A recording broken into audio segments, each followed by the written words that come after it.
സുഹൃത്തുക്കളെ, ഈ കൃഷി ഭവൻ്റെ നേതൃത്വത്തിൽ പിന്നെ തടമ്പാട്ടുകാലത്ത് കാർഷിക കേന്ദ്രത്തിൽ കൂൺ കൃഷിയെ പറ്റിയുള്ള ട്രെയിനിങ്ങിൽ പങ്കെടുത്തിരുന്നു. അങ്ങനെ അതുപ്രകാരം അവിടുന്ന് വിത്ത് ഞാൻ അതിൻ്റെ 15 ദിവസം മുമ്പ് തൃശ്ശൂരിൽ മണ്ണുത്തി കാർഷിക സർവകലാശാലയിൽ പോയ സമയത്ത് അവിടുന്ന് വാങ്ങിയിരുന്നു. അവിടെ സ്റ്റോക്ക് വെച്ചതായിരുന്നു.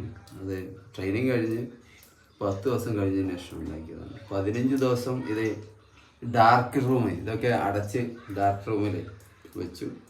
അതിന് ശേഷം ഇതൊക്കെ ഇങ്ങനെ ഓപ്പണാക്കി ഇത് ഈ കവറൊക്കെ ഇങ്ങനെ കട്ട് ചെയ്ത് പിന്നെ നന തുടങ്ങിയതിന് ശേഷം കൂണിപ്പോൾ വന്നതാണ്, കൂണുണ്ടായതാണ്. ഇന്ന് ആദ്യത്തെ വിളവെടുപ്പാണ്.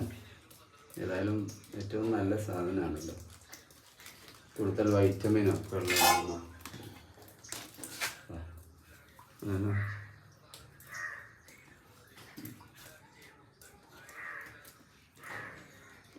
ഇത് ട്രയൽ നോക്കിക്കഴിഞ്ഞാൽ എനിക്ക് വേണമെങ്കിൽ കൂണിൻ്റെ ട്രെയിനിങ് ഒക്കെ തരാൻ വേണ്ടി പറ്റും.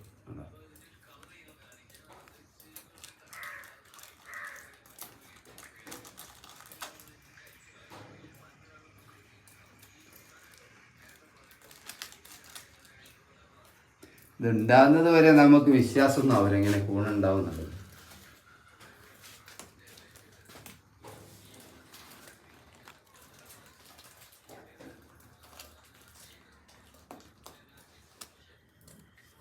ഇത് വൈക്കോല് 1 മാസം പഴക്കമുള്ള വൈക്കോല്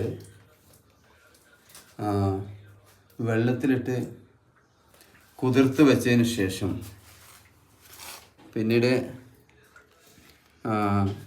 8 മണിക്കൂർ പിന്നെ വലിയ ചെമ്പിലിട്ട് അത് പതപ്പിച്ച് അതിന് ശേഷമാണ് ഡ്രൈ ആക്കുക. അതിന് ശേഷം കുറച്ച് പണിയുള്ള കാര്യമാണ്. അതുപോലെ ഇതിന് ഭയങ്കര നീറ്റ്നെസ് വേണം. ഇത് പറിക്കാനായിട്ടില്ലല്ലോ,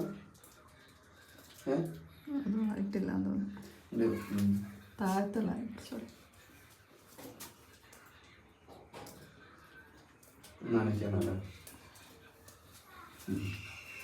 അതല്ല, അടുത്ത കൃഷി ഇതിലും കൂടുതൽ ഫാൾട്ടുകളില്ലാതെ നടത്താമെന്നാണ് വിചാരിക്കുന്നത്. നേരം ഇത് നല്ല വിളവെടുപ്പുണ്ട്. Okay, thank you.